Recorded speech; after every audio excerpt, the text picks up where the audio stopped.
আসসালামু আলাইকুম। আবারও নিয়ে আসলাম আপনাদের সামনে নতুন আরেকটা রেসিপি। এটা হলো গ্রাম বাংলার হাতের তৈরি চেপা শুটকির পিঠার রেসিপি। তো আমি এখানে ডো তৈরি করে নিলাম। এটা একদম ঠান্ডা পানি দিয়ে ডোটা তৈরি করে নিয়ে ছোটো ছোটো করে লেচি কেটে নিয়েছি। এখন ছোটো ছোটো করে একদম ছোটো ছোটো করে হাতে করে রুটি তৈরি করে নিব। এটা হাত দিয়ে করবেন, এটা একদম বেলে করতে পারবেন না। এটা কাঁচা পানির, তাই এটাকে হাত দিয়েই করতে হবে একটু সময় নিয়ে। একদম পাতলা করে একটা ছোটো করে রুটি নিয়েছি, এর মধ্যে দিয়ে দিলাম চেপা ভর্তা।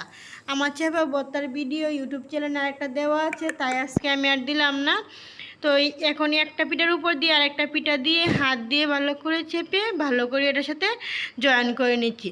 তো দেখতে পাচ্ছেন আমি কিভাবে নিচ্ছি। এভাবে যদি নেন তাহলে পিঠাটা একদমই ছুটে যাবে না। তো এখন দুই হাতের মাঝ বরাবর থালার মধ্যে রেখে এটাকে আর ভালো করে একটু চেপে নিলাম। তো দেখতে পাচ্ছেন আমি সবগুলা পিঠা একই প্রসেসে বানিয়ে নিলাম। তো আপনারা সেম এভাবে বানিয়ে নেবেন, তাহলে দেখবেন পিঠাগুলো একদমই খুলে যাবে না, খেতেও অনেক বেশি ভালো লাগবে। এ পর্যায়ে কড়াইটা গরম হয়ে গেলে জালটা একদম লো ফ্লেমে রেখে আমি পিঠাগুলোকে ভেজে নেব। এটা ভাজার জন্য কোনো প্রকার তেল প্রয়োজন নেই, তবে অনেকে আছে যারা চেপা ভর্তার পিঠাটা পছন্দ করে তেল দিয়ে তেলে ভেজে নিতে পারে। তো এইভাবে যদি তেল ছাড়া খোলাই করে তাহলে অনেক বেশি ভালো লাগে। তো এই পর্যায়ে এক সাইড শক্ত হয়ে গেলে অপর সাইড উল্টে দেব।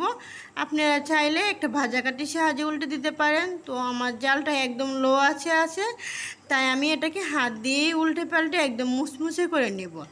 এটাকে উল্টে পাল্টে মুচমুচে করে নিলে খেতে অনেক বেশি ভালো লাগে। এটা বৃষ্টির দিনে অথবা যে কোনো টাইমে অল টাইম খেলে অনেক বেশি ভালো লাগে। গ্রাম বাংলার মহিলাদের হাতে এই পিঠা একবার খেলে বারবার খেতে মন চাইবে। তো দেখতে পাচ্ছেন আমি বারবার করে উল্টে পাল্টে এভাবে এটাকে আমি একদম মুচমুচে করে নিচ্ছি। তো এটাকে একটু লো ফ্লেমে রেখে ভালো করে এটাকে মুচমুচে করে নেবেন। মুচমুচে করে নিলে অনেক বেশি ভালো লাগে। তো সবগুলা পিঠাই একইভাবে তাওয়ার মধ্যে মুচমুচে করে করে নেবেন। তো দেখতে পাচ্ছেন আমার পিঠাগুলা একদমই সবগুলা রেডি হয়ে গেছে। এই পর্যায়ে আমি আপনাদেরকে একটা পিঠা ভেঙে দেখিয়ে দেব।